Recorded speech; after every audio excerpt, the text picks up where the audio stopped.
What up, YouTube? So today's going to be part 4 of the ekk2 k24 swap, and today we're going to be installing some new parts. So we got our skunk 2 headers that we got, Omegas, and we have our K2 or hybrid racing, my bad, shifter bolt-in, and we're going to get those installed real quick, and then we'll start installing the intake manifold, water pump housing, pulley, upper pulley, starter, and start getting the harness, shifter cables. We're getting a lot of things pretty much done today, and hopefully the next video we'll get it started. So right now we're going to start getting the headers on so we can start mocking those up, the intake manifold, the water pump housing, and then we'll come back and see what we're going to do next.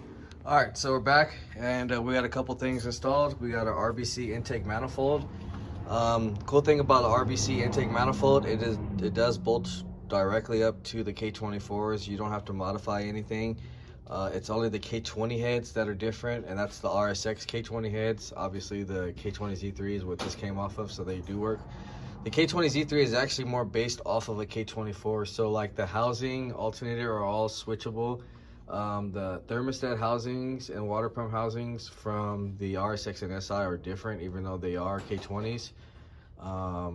The Type S's actually come with water coolers, so they have that. This is a base model water pump housing, so we're not going to be running all that. That's not really necessary unless you're doing like circuit. But yeah, so we got the RBC on here. We are using the base model EP3 type housing. We got the new water pump on here already, and then now we got our headers on as well. They look really good. I was actually one of the first persons to have one of these headers back in 2010 when they first came out. Unfortunately, I didn't get to use them because I was trying to do a case swap, but it was always very expensive, and I ended up pretty much selling everything. So anyways, so we got the headers on, we got our intake manifold on. We took the throttle body off so we can get to the stock Type S we're going to be running, since these are drive-by throttles. We're also going to install the alternator right now, our tensioner pulley and upper pulley, and then we need to get a belt. Yeah, so we're going to go ahead and start messing with that. So we actually got to take these off too, these little studs. So we put the adapter on here, and then we'll connect our hose right now. Yeah, so I'm gonna get the alternator on. We're using the stock RSX alternator, and we're gonna use the charge harness as well. So, and then the top pulley is gonna be from Civic SI, pretty much EP3 FA5 or FG2. They all work the same, 2002 to 2011. I believe the 2012 to 15 might work also, but I haven't actually used those before, so might want to do your research if you do have it, just in case. But other than that, we're gonna knock these parts out and then we'll come back. All right, guys, so we're back now, and we got a couple things more installed.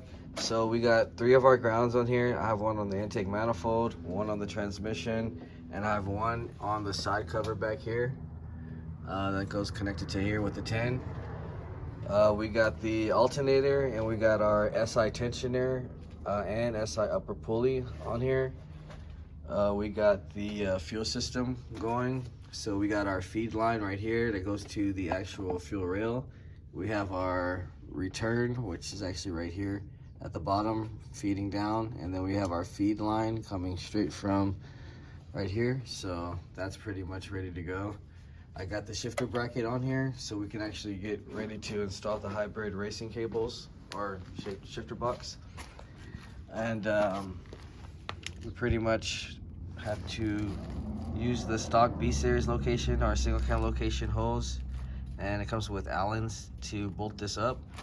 And then we'll align this up to the frame and drill this out for the 2 holes, and then these 2 holes have the Allens coming through the top.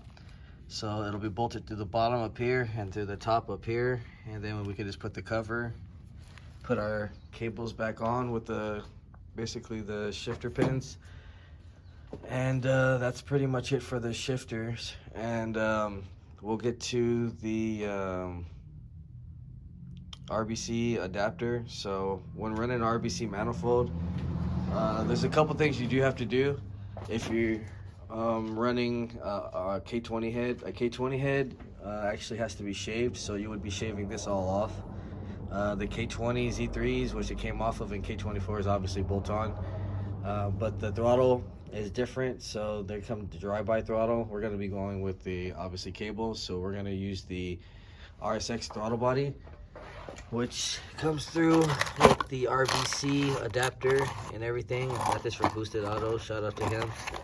And so that's gonna adapt the throttle body to the manifold, and we'll have that. So we'll be putting a throttle cable on as well. Other than that, that's probably it for this video. Oh, we also got the half shaft installed, so got the half shaft done on there.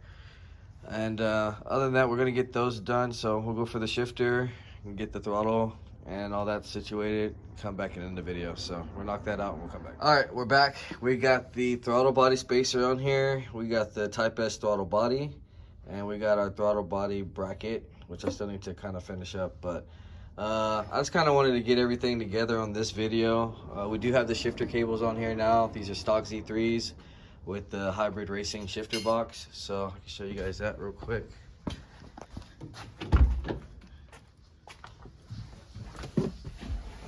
So yeah, shifts. These have actually 2 different spots, so I think this might be the most aggressive one. But yeah, hybrid racing is definitely a very, very stiff shifter. Some people may like it, some people don't. I like to prefer honestly stock, but this feels good.